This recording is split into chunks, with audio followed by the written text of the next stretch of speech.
If I say Blue Man Group, do you know what I mean?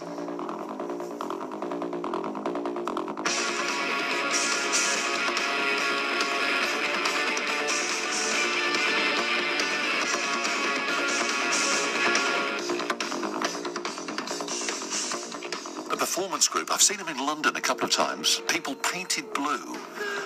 They involve music and art in their stage shows. It is an incredible show.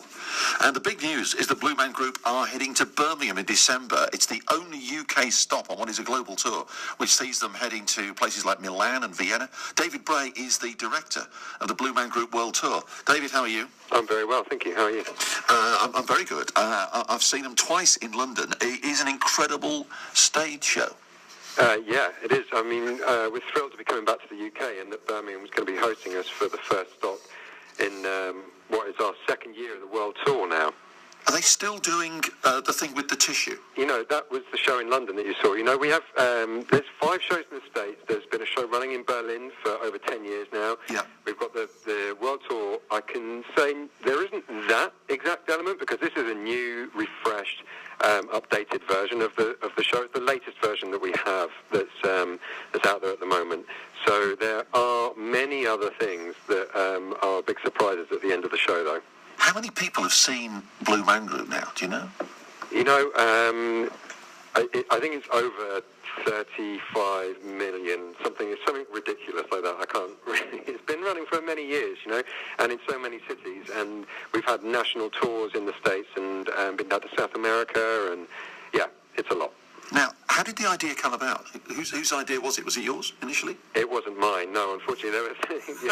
There were 3 guys in the early 90s, Chris Winkin and Phil Stanton, Matt Goldman. They were in New York, and they had a collective desire to create and to come together and perform these short salon pieces. There was a thing called the Funeral for the 80s, where they went out and burnt effigies of the 80s. So they've always had comedy like interlaced throughout their comment on art and use of technology and everything throughout all the shows, and that still remains. It just updates to reflect today's society, you know. So these 3 guys created this blue character as a method to connect to their audiences and to really show elements of human nature back to the people that were sat there watching them in the house. Now, for people that haven't seen Blue Man Group, can you just give them a flavour? Because it is, I mean, the faces are blue and they wear dark tops, and it's very visual, a lot of it. But it's very clever. Just give people a flavour, because it's very unique. It's completely unique. I mean, it's a particular style of theatre that we can't really put a finger on to say, well, this is what it is. You know, here's the sentence that explains it all.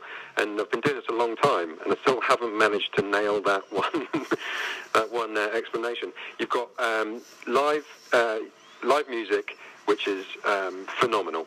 I mean, the musicians that we have performing in this company around the world are just incredible. So live music mixed with comedy, interlaced with lots of comment on art and the latest technology that's available. Some brilliant stagecraft. Some of the designers and technicians that we have building the set and creating the pieces that we use are just unbelievable. So in a way, it's a pretty big coup for Birmingham to get Blue Man Group turning up, because it's the only British venue. Obviously, there's been London, but on a world tour, Birmingham is the only place you're stopping off here. Yeah, it's our first stop in the UK. I don't know if there will be any more after that. Let's hope that we'll be able to come back either to Birmingham or to other cities at a later date, but that's the only UK date. In the first year, we did China and New Zealand.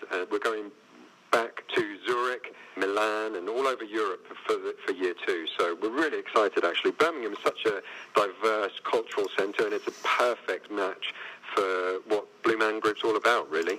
So how many people have you got now who are the Blue Men in Blue Man Group? Because you've got various troops around the world, haven't you? Yeah, that's always changing. Yeah. I would say probably a rough guess, like 50 or 60 actual Blue Men, 70 or 80 band members, musicians, depending on the city. It's a really huge group of super talented artists that are brought in that also practice their own art continuously, which the company really supports, you know, bringing your own inspiration into the show, and that feeds back into the creativity of updating the shows and keeping them constant and relevant to today's audience.